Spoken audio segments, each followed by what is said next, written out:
Lizzie présente L'espionnage pour les nuls de Alain Bauer et Christophe Soulez, lu par Marc Wilhelm.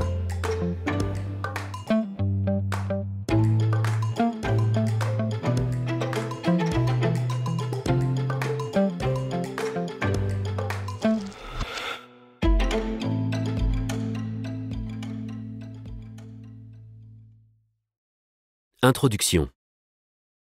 Espion, espionne, agent secret et indicatrice, Mata Hari, James Bond, la CIA, le KGB, le Mossad sont devenus, depuis l'Universale Araignée de Louis XI, en passant par le Secret du Roi ou les Barbouzes, les 39 Marches ou le Bureau des légendes, des acteurs incontournables des médias, du cinéma et des faits divers.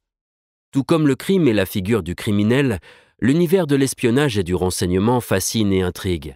Il est l'objet de nombreux fantasmes, car tout est censé y être secret, dissimulé, avec parfois un usage de la force à la limite de la légalité, des actions et des méthodes souvent opaques pour le commun des mortels.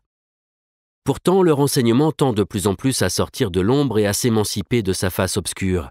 Il cherche à échapper au mythe de 007 et aux actions clandestines, afin de s'imposer, même avec une place singulière, comme un service public à part entière indispensable à la protection de la population et des intérêts de l'État et de la démocratie. Espionnage, contre-espionnage et antiterrorisme sont les trois cultures essentielles du renseignement. Collecter, analyser et agir en constituent les trois actions primordiales. Mais le renseignement n'a de valeur ajoutée que s'il est rare. Généralement, tout ce qui est rare est recherché et utile pour satisfaire un besoin, finalité du renseignement. Parce qu'il est l'expression d'un besoin, le renseignement est souvent la manifestation d'une prise de conscience du pouvoir politique face à une menace vitale. Des agents s'infiltrent, écoutent, recueillent, transmettent, informent et désinforment, séduisent, enlèvent ou tuent dans l'intérêt supérieur des États qui les emploient. Telle est la raison d'être de l'espionnage et du contre-espionnage. Il s'agit de préserver, protéger l'État et, à certaines époques, uniquement le monarque, ou dans les régimes criminels, d'être un instrument de terreur permettant de mettre hors d'état de nuire les opposants. Dans une démocratie, cette activité a pour objectif de contribuer à la sécurité nationale. Mais s'il est légitime pour la plupart des États qui en usent, il est en revanche considéré comme une infraction grave pour les États qui en sont les victimes. Les États espionnent, mais refusent d'être espionnés. C'est l'un des paradoxes de l'espionnage. Et c'est aussi pour cela que, généralement, les histoires d'espionnage se règlent plus de manière bilatérale et discrète que devant les tribunaux. La Convention de Genève, relative au traitement des prisonniers de guerre, exclut les espions de la protection due à ces captifs. Le règlement de La Haye du 18 octobre 1907 sur les lois de la guerre fixe les caractéristiques de l'espionnage. L'espion est défini comme l'individu qui, agissant clandestinement ou sous de faux prétextes, recueille ou cherche à recueillir des informations dans la zone d'opération d'un belligérant avec l'intention de les communiquer à la partie adverse. Les responsables politiques ont aussi compris tout l'intérêt qu'il y avait à mieux réglementer l'activité de renseignement et, concomitamment, à mieux la faire connaître en vue de conforter sa légitimité en tant que fonction stratégique majeure.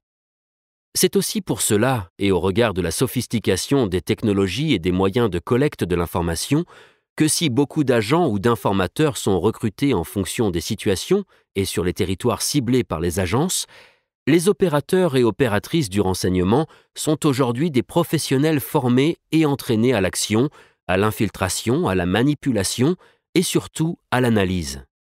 C'est ainsi que la notion même de renseignement a progressivement supplanté celle d'espionnage. Le renseignement est considéré comme une fonction régalienne et un instrument de souveraineté et de protection. Il est au cœur des stratégies étatiques visant d'une part à protéger la population contre des menaces physiques, type terrorisme, mais aussi à entraver les actions cherchant à piller notre patrimoine économique, industriel ou scientifique. À propos de ce livre audio. Ce livre audio a pour objectif de démystifier la figure de l'espion, partiellement, car il est toujours utile de conserver une part de mystère, et de présenter les principales caractéristiques des services de renseignement, leur histoire, leur organisation, leurs méthodes ou encore les affaires qui les ont marqués. Si cet ouvrage porte principalement sur les services français, il nous est néanmoins apparu essentiel de pouvoir illustrer certains pans des activités d'espionnage et de renseignement par des affaires ou des figures emblématiques étrangères. Les conventions utilisées dans ce livre audio. Si le renseignement peut parfois apparaître comme une activité vulgarisée, notamment par les séries et les films, en réalité il se révèle souvent bien plus complexe. Si chacun comprend le sens de l'espionnage, en revanche, recruter un agent, infiltrer un service, manipuler une source ou encore...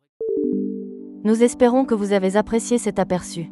Pour continuer à écouter ce livre audio sur Google Play Livres, utilisez le lien dans la description de la vidéo.